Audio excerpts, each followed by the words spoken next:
Boa noite, sejam bem-vindos. É bom poder reencontrá-los. Segunda-feira, agora começa a correria maior de muitos, o trabalho, as atividades. E hoje foi um dia assim, bem corrido para mim também. Porque na semana passada, na quarta-feira passada, a minha esposa teve um problema com o carro dela e ferveu. E está o carro parado numa oficina mecânica agora, lá de Artur Nogueira, com o bloco do motor aberto. E com isso nós estamos com um carro só. E minha esposa está fazendo semana de oração para educação infantil aqui do Colégio NASP. Então, ela veio de manhã às 7h10, terminou a capela e voltou. E eu vim para cá e fiz a capela às 9h e voltei. Ela veio à 1h para fazer a capela da escola à tarde e voltou. E eu vim agora para cá e daqui a pouco vou voltar. Em outras palavras, pastor Elias, significam 8 vezes nesse pedágio aqui na entrada do NASP. Só hoje. Foi um bate e volta para lá e para cá, e vai ter que ser assim até o final da semana. Por causa dessas idas e vindas, essas locomoções durante esta semana. Mas hoje alguém me mandou um e-mail dizendo assim: pastor, qual vai ser a história que o senhor vai contar hoje? História do internato. Para falar a verdade, eu não tinha pensado em nenhuma. Mas eu estava vindo para cá e comecei a lembrar de uma. Vocês gostam de ouvir essas coisas que você passa vergonha, né? E eu passei uma vergonha uma vez no restaurante, que na época era refeitório. Hoje a alimentação, os alimentos, eles são colocados no prato, não é? No prato. Mas na minha época e na época do pastor Elias aqui, era o famoso bandejão.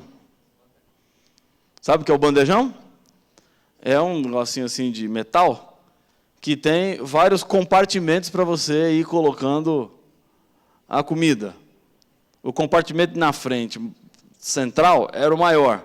E aí tinha uns compartimentozinhos diferentes assim ao redor para você ir colocando aquilo que estava sendo servido.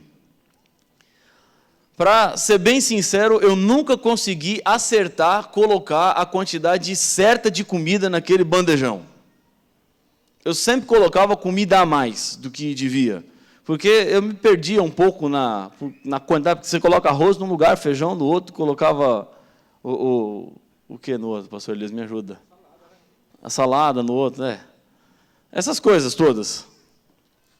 Mas um dia, primeiro ano, uma das primeiras semanas que eu estava aqui no colégio, e no jantar eu servia aquilo que ia comer, e coloquei um copo de iogurte de coco. Tem iogurte de coco ainda? De vez em quando tem? Mas naquela época tinha com frequência o iogurte de coco. E eu entrei no refeitório e comecei a costurar as cadeiras para chegar na mesa na qual eu ia sentar. E no meio desse percurso eu acho que desequilibrei um pouco e o copo de suco virou assim e caiu como um capacete na cabeça de uma garota. Agora você imagina, né? Primeiros dias no colégio, recém-chegado, e derrubar um copo de suco na cabeça de alguém assim não é uma coisa muito legal. E a garota ficou brava comigo.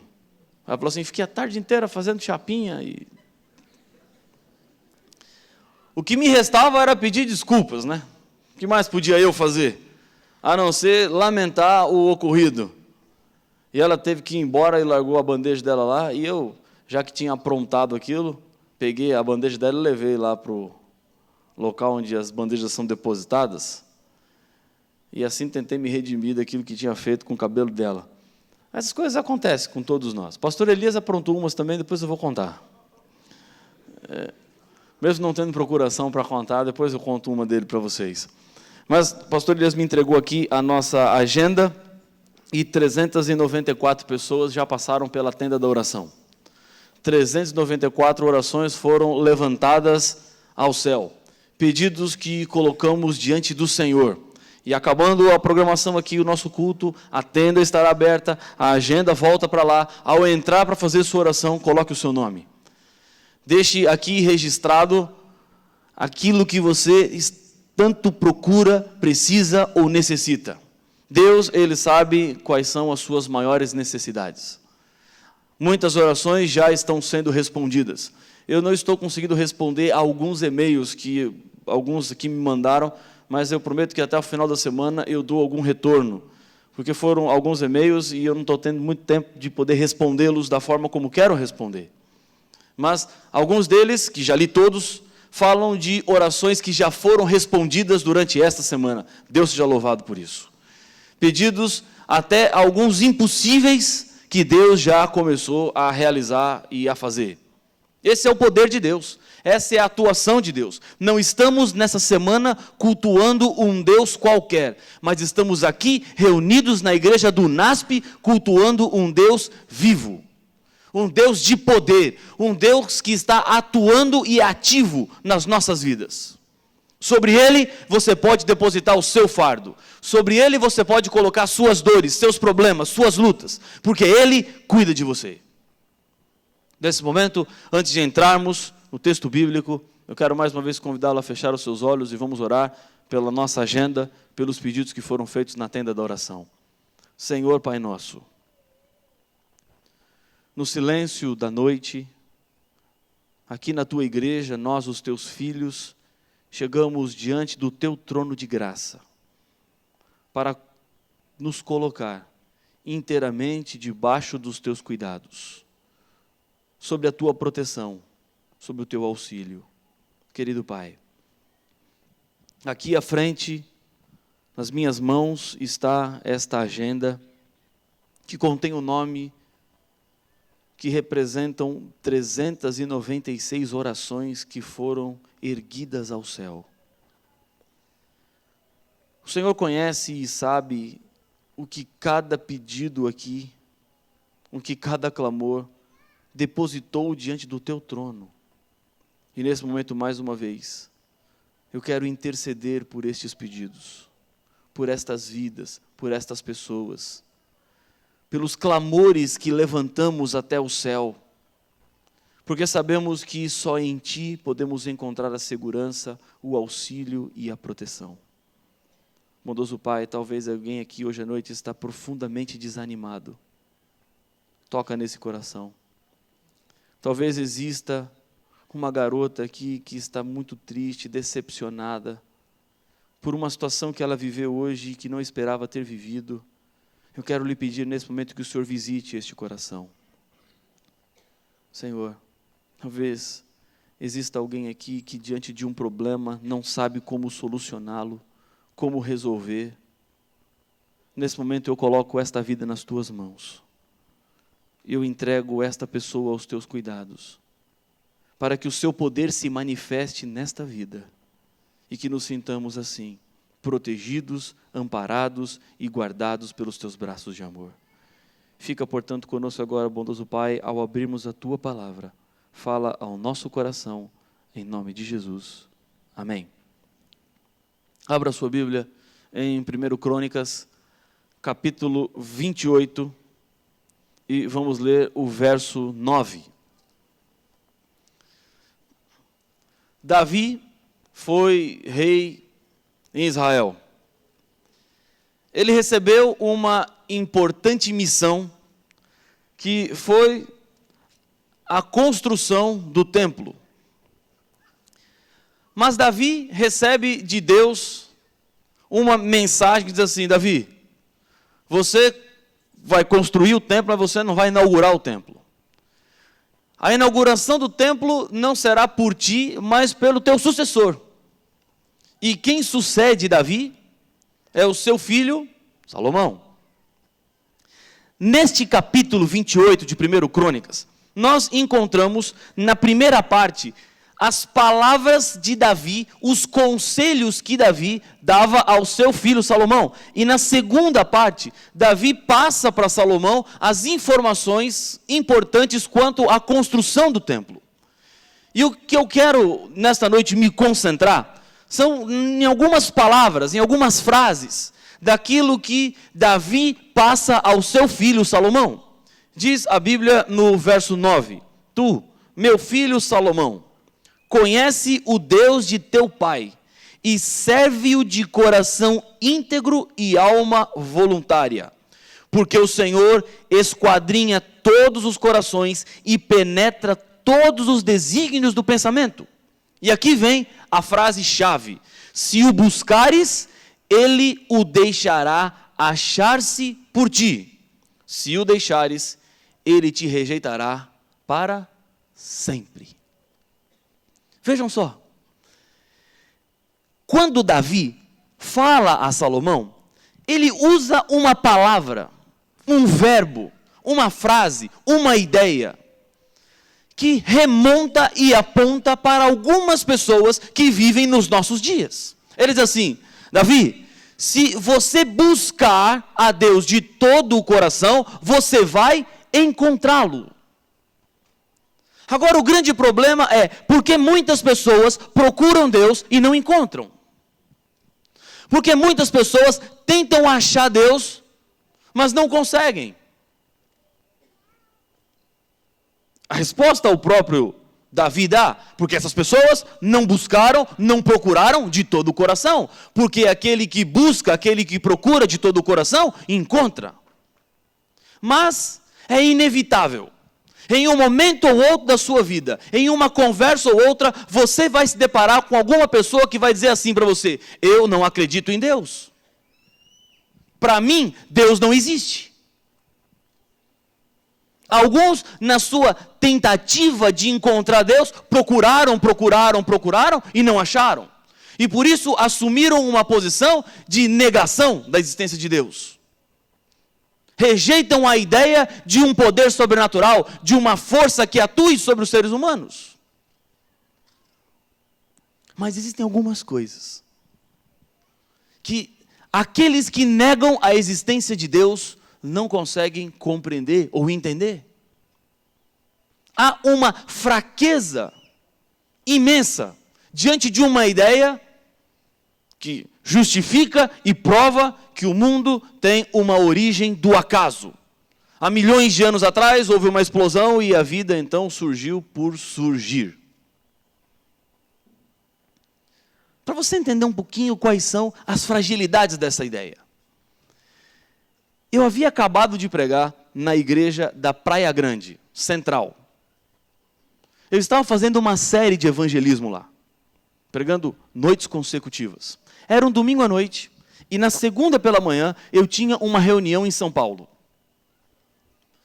Para não ter que me aventurar a subir a serra de manhã, e sem saber o trânsito que eu ia encontrar em São Paulo, eu decidi, terminado a programação daquela noite, eu subiria a serra, dormiria em São Paulo, perto de onde eu teria reunião, para não me atrasar. Saí da igreja, já eram quase 10 da noite. Peguei o caminho rumo a São Paulo e antes de entrar na Imigrantes, depois de passar a Ponte do Mar Pequeno, eu parei num semáforo que tem. Fechou e eu parei e estava esperando o semáforo abrir para eu seguir a minha viagem. Quando, de repente, parado no carro, eu ouvi um barulho me chamando na janela do carro. Alguém fez assim. E eu olhei para o lado, era um motoqueiro. Fique tranquilo.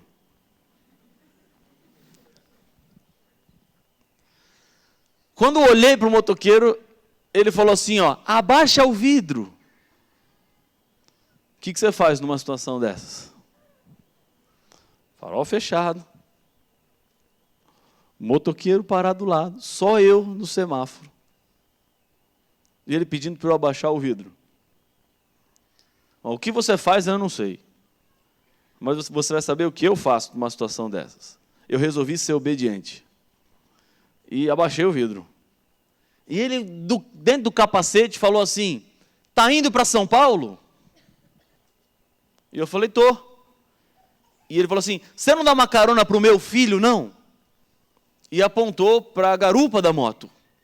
E eu olhei e tinha um rapaz, também de capacete, sentado na garupa da moto. Diante daquela situação, eu falei assim, não, dou, sem problemas. Aí ele falou assim, então encosta aí. Na hora eu encostei. O farol abriu, eu encostei, e ele encostou do lado. Quando parei o carro, foi que eu me dei conta da loucura que eu estava cometendo. E algumas coisas começam a passar na memória, na mente. E uma delas que passou era o delegado olhando para mim e dizendo assim, como você é ingênuo, né? Alguém bate no seu vidro 10 horas da noite para pegar a rodovia dos imigrantes, pede carona e você dá. Porque eu achei que eu ia ser assaltado. Eu achei assim, fui uma presa fácil ainda. Mas rapidamente eu tive uma outra ideia. E a ideia foi assim, bom, se eu já que estou aqui e vou ser assaltado, que leve o carro, mas não me leve junto. Porque tinham dois, vai que um entra aqui e fica rodando comigo. Então a minha primeira reação, depois que eu parei o carro, foi sair do carro. Saí e já fiquei andando meio longe do carro. Para ser mais específico, eu deixei o carro ligado, para que nem houvesse trabalho de sair. Eu estava facilitando a vida do assalto, ou do assaltante. Era para não complicar nada. Já fiquei meio longe. Quando o motorista da moto, ele tirou o capacete e começou a andar na minha direção. Quando ele tirou o capacete, eu confesso a vocês que eu fiquei um pouco mais tranquilo. E ele estendeu a mão assim para me cumprimentar. E ele apertou a mão e falou assim, você é corajoso, hein? Mal sabia ele que eu estava morrendo de medo naquela hora. Mas já que ele foi corajoso, eu falei, não, imagina, que é isso? Não, ele falou, olha, me desculpa te abordar desse jeito, mas é o seguinte, o meu filho estuda em São Paulo, e ele perdeu o último ônibus, e eu só tenho a moto, e eu estava indo levá-lo a São Paulo de moto, depois eu tenho que voltar, porque amanhã cedo eu tenho que trabalhar. E como eu vi você parado no semáforo para pegar imigrantes, e a placa do carro é de São Paulo, eu resolvi arriscar. Mas eu achei que não ia dar certo, mas deu. E aí eu entendi e percebi que não era nada daquilo que eu estava imaginando, era apenas uma carona. Deixa eu deixar registrado algo aqui. Por favor, não façam isso que eu fiz, tá? Então, não sigam esse exemplo. Foi um exemplo meio maluco de dar carona para alguém assim, desse jeito como eu dei. Agora fecha o parênteses. O rapaz entrou no carro, cumprimentamos, perguntei o nome, eu falei o nome, eu falei o meu, e começamos a viagem, só que eu estava de terno e gravata domingo à noite. Ele foi direto, perguntou assim, você é pastor de alguma igreja? E eu falei, eu sou pastor da igreja Adventista do Sétimo Dia. Eu estou fazendo uma série de estudos da Bíblia, aí no Boqueirão. Eu lembro até o nome da rua, Cidade de Santos, número 65. E aí, todas as noites, está tendo a programação. E você? Estuda onde? Eu falei, estudo na USP. Ah, rapaz, parabéns. Você estudar na USP não é fácil. E que ano você está? Estou no último. E eu falei, você faz o quê? Ele falou assim, biologia. Bom, a princípio eu falei assim, vamos ter problemas aqui, entre nós dois. E eu já sabia aonde a conversa ia parar. Era inevitável. Quando ele disse que era biólogo do último ano, eu falei assim, nós vamos conversar de vários assuntos. Podemos falar de futebol, de política, de qualquer coisa. Mas uma hora ou outra, essa conversa vai voltar para a origem do mundo. E não demorou quase nada. E nem fui eu que puxei o assunto, foi ele. E eu falei assim, ô pastor, como é que é esse negócio aí que vocês ficam ensinando na igreja? Que Deus veio e falou, e depois pegou um barro lá, fez um boneco e soprou. Ele falou assim, foi mais ou menos isso aí. Eu falei, e essa ideia de vocês aí que explodiu uma bola? Aí ele, para não ficar muito atrás, falou assim, é mais ou menos isso aí também. E a conversa, então, agora foi para esse campo aí. O campo da criação, eu, piamente, convicto na Bíblia, falando de uma origem sobrenatural do mundo. E ele não, falando de uma origem do acaso. Uma origem de um mundo que aconteceu, mas que poderia não acontecer. Aconteceu porque houveram fatores que se encaixaram E a vida surgiu da forma como surgiu. E eu dizendo, não, nós temos um plano, nós temos uma origem nobre. Esse mundo não veio do nada. A viagem chegou até o seu destino e a gente estava nesse impasse. Ele defendendo suas teorias, suas fórmulas, e eu tentando convencê-lo, não pela Bíblia apenas, mas tentando refutar as fórmulas deles, as teorias que ele tinha. Peguei o telefone dele para contatá-lo, e aí, quando chegou lá em cima, ele falou assim, você quer alguma ajuda no combustível? Eu falei, não, você vai me pagar essa carona de outro jeito. E ele, de que jeito? Eu falei, você vai na igreja. Sexta-feira, porque ele voltava de sexta-feira. Ele falou assim, não, tá bom, eu vou pagar a carona. Sexta-feira eu vou lá. Ele foi. Foi, conversamos um pouquinho, e nunca mais o vi na série de evangelismo. Alguns dias se passaram, e o meu telefone tocou. Não conhecia o número, eu atendi, era ele. Ele estava me ligando porque o seu pai tinha tido uma parada cardíaca. E o pedido dele era que eu dissesse alguma coisa que pudesse confortar o coração. Esse foi o pedido dele, direto. Eu falei algumas coisas para ele, disse o que tinha que dizer, desliguei o telefone e ficou algo claro para mim. Há muitas pessoas que negam a existência de Deus. E é fácil negar a existência de Deus quando tudo aparentemente está bem. Quando as situações estão todas sob controle. Quando tem dinheiro no banco, quando os filhos estão com saúde, quando o emprego está estável. Aí é fácil, é simples. Agora, o grande problema é você continuar segurando a negação da existência de Deus quando os problemas aparecem. Porque a grande verdade é a seguinte, todo ser humano tem no seu coração um espaço que Deus deixou, porque Ele é o Criador. E esse espaço não pode ser preenchido por nada, nem por ninguém. Uma noitada não preenche, um pozinho branco não preenche, uma erva não preenche, um maço não preenche, uma garrafa não preenche, nada preenche. Esse vazio do coração humano só pode ser preenchido por Deus, por aquele que te fez. O ser humano, longe de Deus, ele acha que é feliz, mas ele jamais será plenamente feliz, porque a felicidade real, concreta, só existe em Deus. Quando ele recebeu a notícia do pai, que agora estava doente, que estava mal, ele lembrou-se de um pastor que ele pegou uma carona. E agora o pedido dele é, pastor, me fale alguma coisa que me dê esperança. Porque as minhas ideias não podem me dar esperança. As teorias não dão esperança. Os elementos químicos que se juntaram aleatoriamente não dão esperança. Mas o que dá esperança é a certeza da existência de Deus. Negada antes. Mas diante do problema, diante da situação terrível e complicada, estampa-se diante dos nossos olhos a nossa necessidade da dependência dEle. Eu não pense vocês que essa foi a única vez que vi essa realidade nítida e clara. Eu fui pregar em algumas igrejas em Brasília, há algum tempo atrás. O nosso programa terminou domingo à noite, e na segunda, cedo, eu tinha que pegar o avião para voltar para São Paulo. Eu fui dormir na casa do pastor, e eu estava bem cansado, e toda vez que eu tenho que acordar muito cedo, o meu sono é muito quebrado, porque eu fico preocupado achando que eu ia perder a hora. E eu falei para o pastor, que tinha me levado, amigo, eu falei assim, é o seguinte, você acorda e me acorda. Ele falou assim, não, tá bom, deixa comigo. Deixa o despertador comigo. E eu fui dormir tranquilo para não ter que me preocupar com a hora. E quando eu acordei, foi com ele me chacoalhando, dizendo assim, perdemos a hora.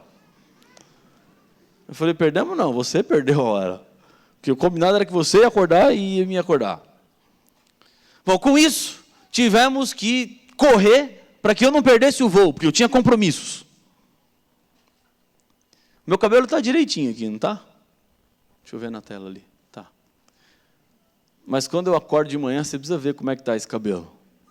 Eu tenho curiosidade para saber o que eu faço à noite, para o cabelo acordar do jeito que ele acorda. E quando eu levantei, com pressa, para ter que ir para o aeroporto, o que deu tempo de fazer foi jogar uma água no rosto, passar uma água no cabelo, pentear e ir embora para o aeroporto. Cheguei no balcão, fiz o check-in, a moça falou assim, corre que você vai perder o avião. E eu corri. Tive que correr e cheguei e consegui embarcar. Entrei no avião, achei a minha poltrona, e como eu fiz check-in tarde, eu peguei o lugar pior que tinha, né? Me deram aquele lugar do meio, sabe? Das 3 poltronas, tem aquela do meio. Só que o problema era o seguinte, o indivíduo que estava na poltrona do corredor, ele era... Como é que eu posso dizer isso? Ele era maiorzinho, assim, maior que eu. Era mais largo que eu. E ele sentou, depois que eu sentei, e eu percebi que aquele divisor de poltrona estava incomodando ele. Estava cutucando ele, ele estava meio assim, quieto. E eu fiquei pensando, e agora, né? O homem está incomodado aí do lado. Antes do avião sair, eu virei para ele e falei assim, só quer que levante aqui o...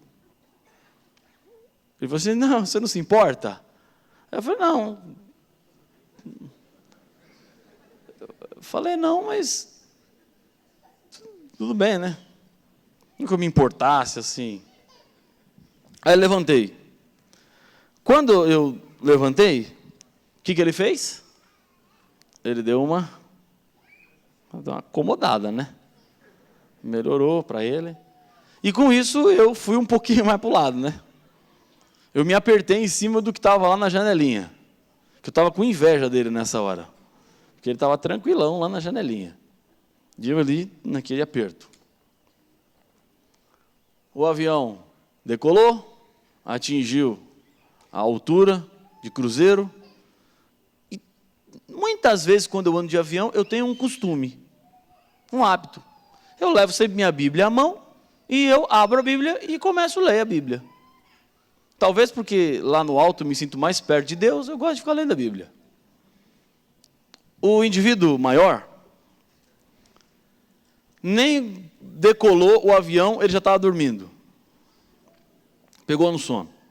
O da janelinha estava lá olhando para fora, contemplando as nuvens. E eu peguei a Bíblia, abri a Bíblia e comecei a procurar algo para ler. Quando o indivíduo que estava olhando para a janelinha, eu ali apertado, né? O indivíduo estava olhando na janelinha, virou-se e ficou me olhando. E eu olhando para a Bíblia, eu não estava lendo a Bíblia, porque como é que você vai ler com alguém olhando para você assim, colado? Eu olhava para a Bíblia e, de canto, percebia ele assim, olhando para mim. Eu fiquei pensando, o que esse homem quer comigo? Aí lembrei, já sei. É que eu acordei rápido, saí correndo e meu cabelo deve estar tudo bagunçado. Olhando para a Bíblia, eu passei a mão assim para ver se estava tudo no lugar. E a princípio estava. Continuei olhando para a Bíblia e ele assim olhando para mim. Eu falei, o que esse homem vai querer agora? Eu virei para ele. Não dava, né? Como é que eu ia ler a Bíblia daquele jeito? E virei para ele, olhei e ele me perguntou assim, você acredita nisso aí? Eu falei, eu acredito. Estava com a Bíblia aberta, né? E fiz uma pergunta para ele. E essa pergunta me custou a viagem toda. E eu perguntei assim, e você acredita? Pronto. Foi suficiente para ele ir para tudo quanto é área que você imaginar. Ele foi para biologia, para antropologia, para sociologia, o que você quiser, logia, ele foi.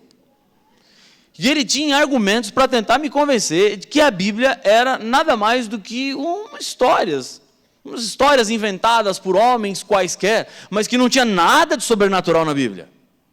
A Bíblia era um livro comum. E ele ia tentando provar, e eu tentava falar, e ele não deixava. Eu tentava e ele me cortava. Além de tentar me convencer de que a Bíblia não era o livro verdadeiro, ele era mal educado. Porque eu queria falar, eu queria dizer, e ele não deixava. Eu queria, e ele não deixava. Ele me cortava, ele toda hora me cortando. E eu falei assim, esse homem aí está me atrapalhando aqui. A viagem já estava quase chegando no final. E tem uma coisinha para você saber. A empresa aérea que nós estávamos voando era a mesma que algumas semanas antes dessa viagem, um avião tinha derrapado na pista lá, de Congonhas, e no voo ia pousar em Congonhas. Então, isso dava um clima um pouco mais tenso. Vamos voltar para a viagem. E eu que não conseguia falar, não conseguia dizer, fiz uma oração de olho aberto. E às vezes eu faço umas orações assim, em alguns momentos, e Deus responde rápido, que eu fico até assustado. Esses dias, vou contar para vocês, eu fui lá em Jacareí, num posto de gasolina. E aí estava assim, o frentista falou assim, o senhor encheu o tanque, pode preencher aqui para ganhar 200 litros de gasolina. E eu falei, não vou preencher, nunca ganho. Não, mas preenche aí. E eu falei, tá bom, vou preencher, preenchi. E aí na hora de colocar na urna, eu falei assim, Senhor, se eu ganhar, eu vou usar tudo para o evangelismo. Não é que me ligam no dia seguinte que eu ganhei os 200 litros de gasolina? E eu fui lá no posto, tinha uma faixa lá. Parabéns, senhor Rafael Rossi, ganhador dos... Meu nome estava estampado lá. Para quem entrar, sair, eu falei, quem que autorizou botar meu nome nessa faixa aí? Mas foi uma oração que eu fiz lá na frente da urna. Mas eu cumpri direitinho, foi tudo dado para o evangelismo. E eu fiz uma oração naquele momento dizendo assim, Senhor, esse homem está me inquirindo, dizendo que Deus não existe, que o Senhor não existe, ele está falando quanto a sua existência, e eu não consigo falar. Senhor, me ajuda, dá um jeito para eu falar alguma coisa para esse homem. Irmãos e irmãs, eu mal terminei a oração e o avião entrou numa turbulência como eu nunca tinha visto igual. Sabe aquele sonorizador que tem nas estradas, quando você passa o carro dá aquela tremida para acordar quem está dirigindo? O avião parecia que entrou num sonorizador e não saía mais. Porque ele tremia daquele jeito, e nós que estávamos na altura da asa, eu olhava para o lado dele, que ele estava tentando me convencer que Deus não existia, e eu via a asa fazendo assim, e a impressão que eu tive foi, essa asa vai quebrar. Agora lembre-se, o voo trazia consigo um clima de tensão, porque tinha um acidente recém-acontecido. Nesse instante da turbulência, na hora da oração que eu terminei, uma mulher lá atrás falou assim, bem que minha filha falou que esse avião ia cair, não era para eu viajar. Nisso as aeromoças foram para atender, para acalmar a senhora, porque ela entrou em pânico. E eu olhei para um lado, olhei para o outro e vi que o clima ficou tenso. Falei assim, o pessoal nem pode imaginar que fui eu o responsável disso aqui. Eu fiquei bem quietinho. Porque vai que a história de Jonas se repete, Jonas foi para o mar, eu vou para o ar. É minha oração aquilo. Mas olhando para um lado, para o outro, vendo o clima tenso, nessa hora o grandão acordou. Só na hora da turbulência ele acordou. E eu olhando para um lado, para o outro, esqueci do indivíduo da janelinha. E no meio da turbulência, avião trepidando, eu olhei para o lado, e a primeira coisa que eu vi foi as mãos do ateu. E ele estava segurando na poltrona com uma força que as veias aqui da mão estavam todas saltadas. Ele estava agarrado à poltrona, olhando para frente. E a turbulência acontecendo. E a asa do avião balançando. E eu falei assim para ele, está tudo bem aí? E ele falou assim, pede para Deus nos ajudar, pede para Deus nos ajudar.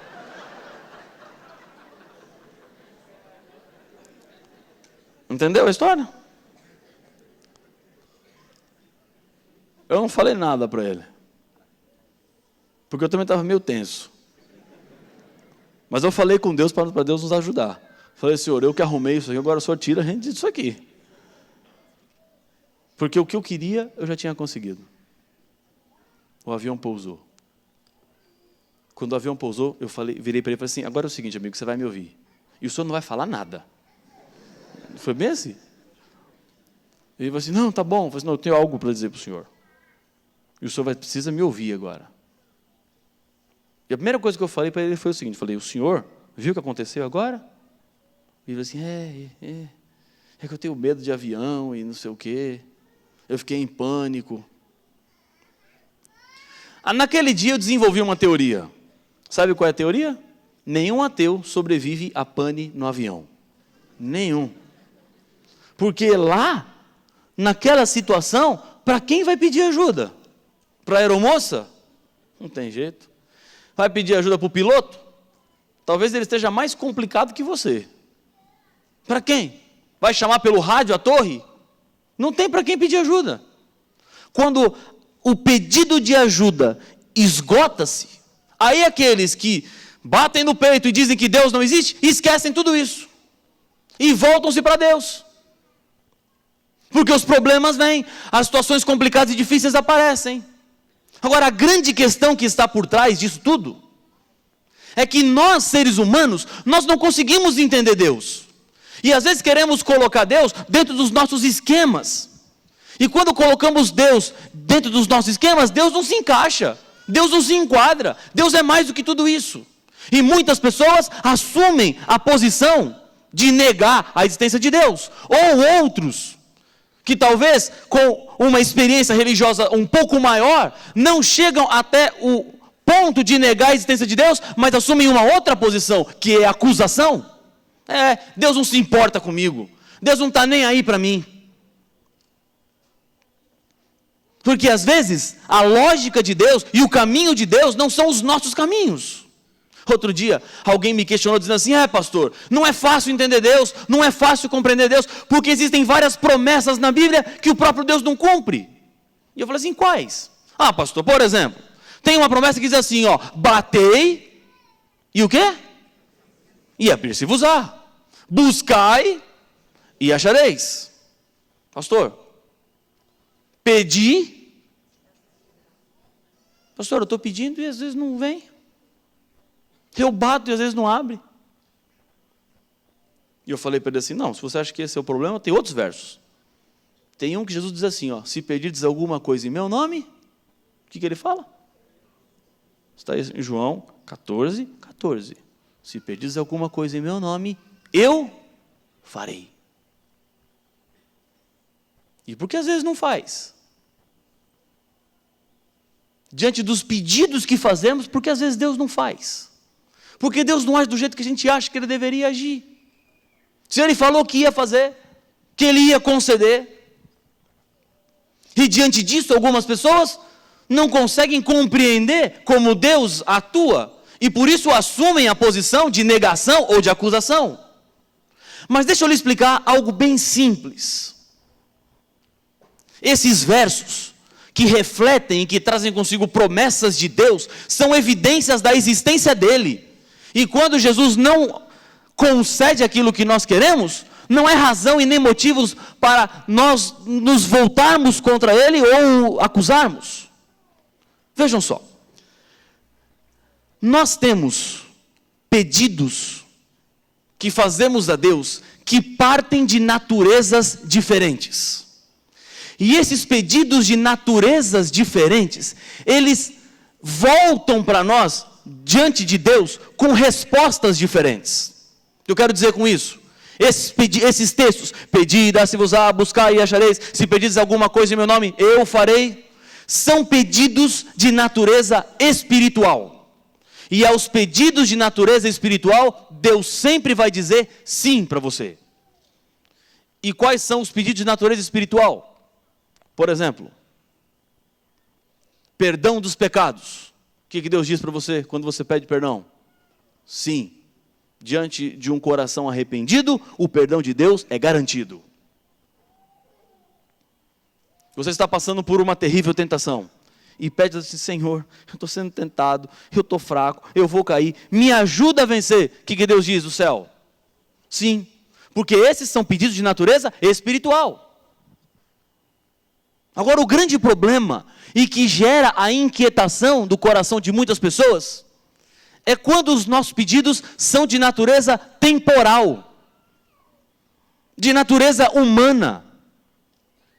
E a esses pedidos de natureza humana, de natureza temporal, Deus pode dizer sim, mas Deus pode dizer não.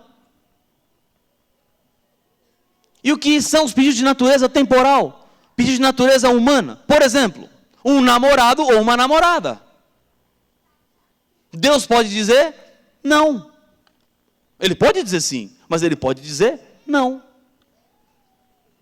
Um carro novo, um emprego, uma casa, Deus pode dizer não. E algumas pessoas, diante do não de Deus, o negam. Ou o acusam. Porque Deus não fez as coisas do jeito que ele achava que deveria se fazer.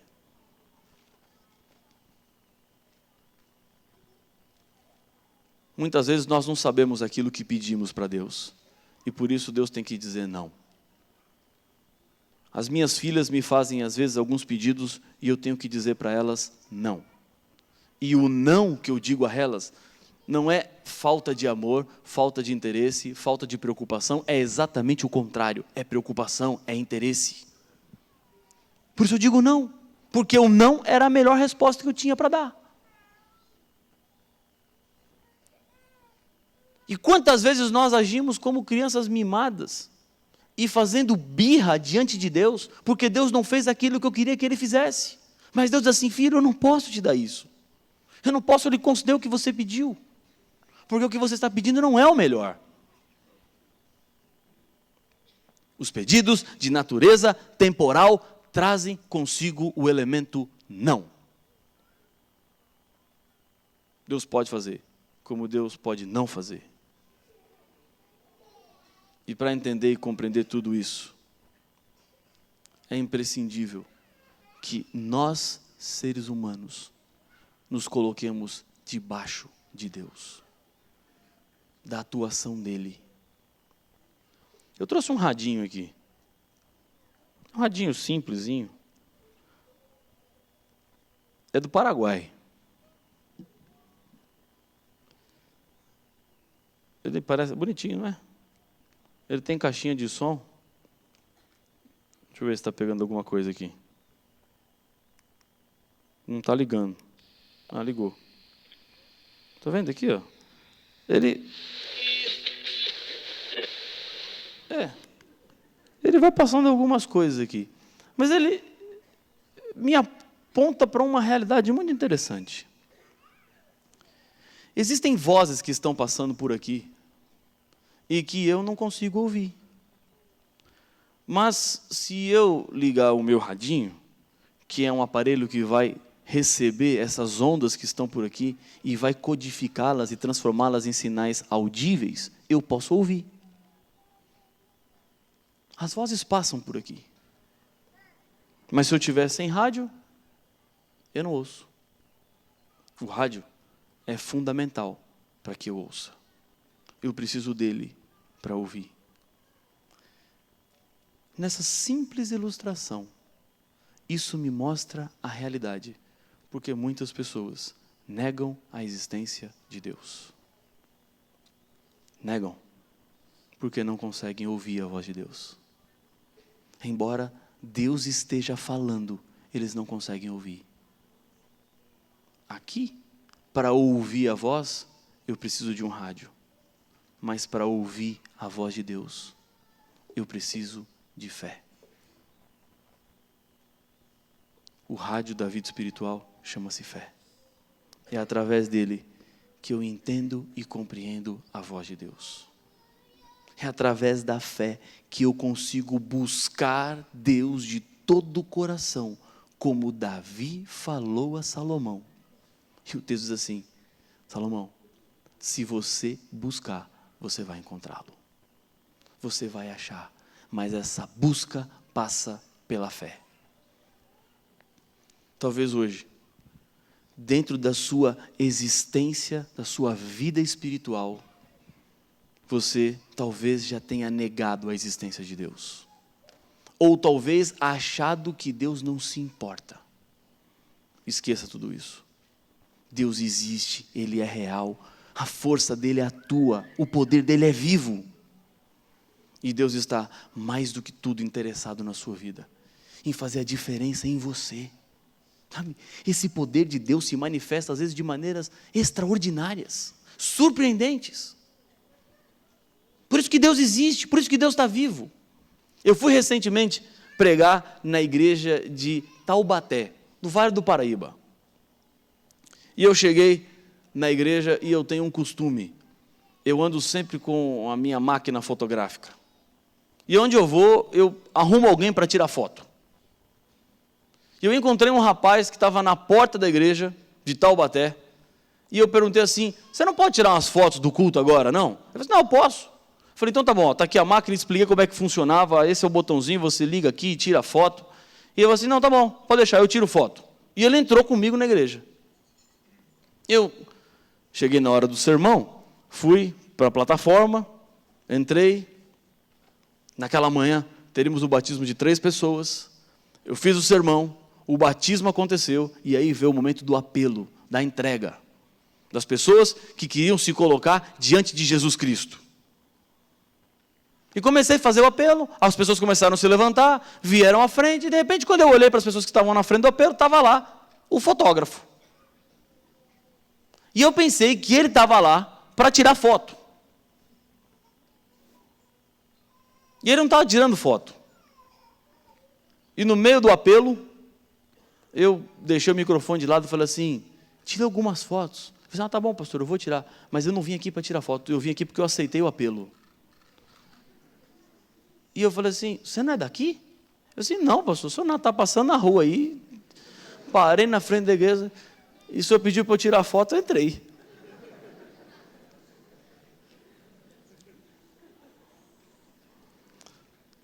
O que dizer disso?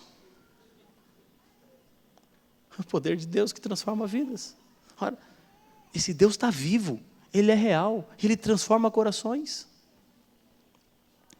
Por mais insensíveis e duros que sejam os corações, Deus quebra. Ele transforma, Ele modifica, Ele muda. Como hoje à noite, Ele quer transformar e alcançar o seu coração. Para que você, mais uma vez, se coloque debaixo dEle, da existência dEle, do poder dEle, da transformação que vem dEle.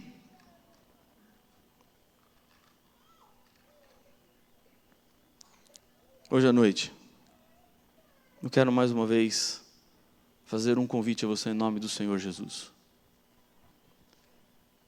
Um convite de uma entrega genuína e sincera.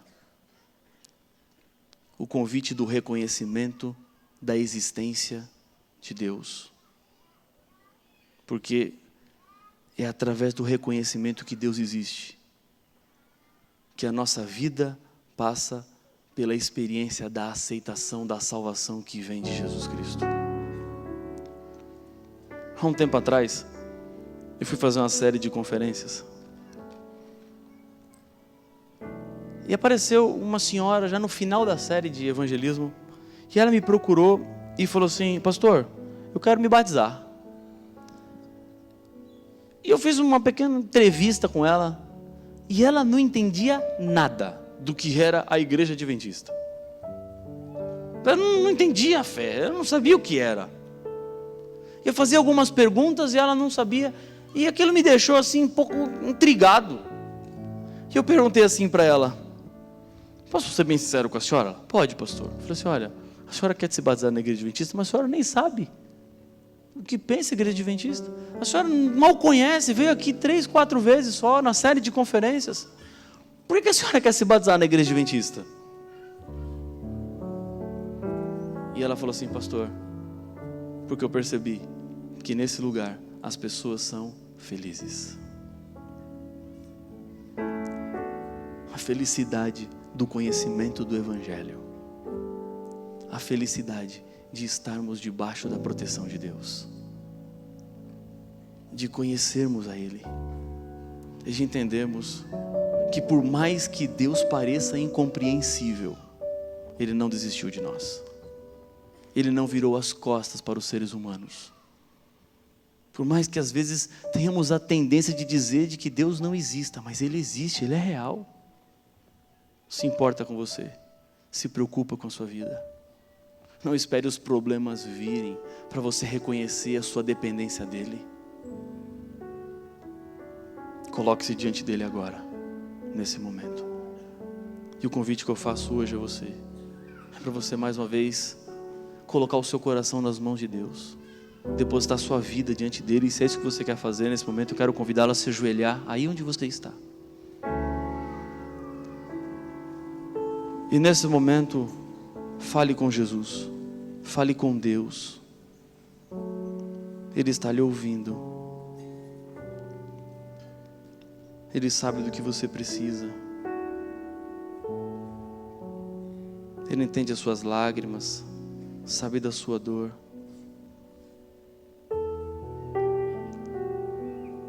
Talvez você já tenha questionado, ou talvez até negado a existência de Deus. Mas reconheça agora que Ele é o seu Salvador e que longe dEle não há nada, não temos nada e não podemos nada.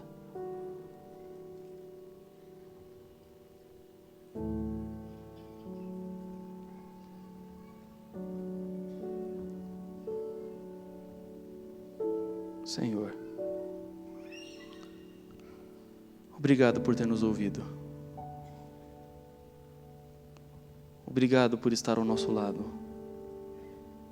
por se interessar por nós, por estender o teu braço forte sobre cada um de nós e nos fazer compreender que acima de tudo o Senhor tem uma vida eterna para cada um.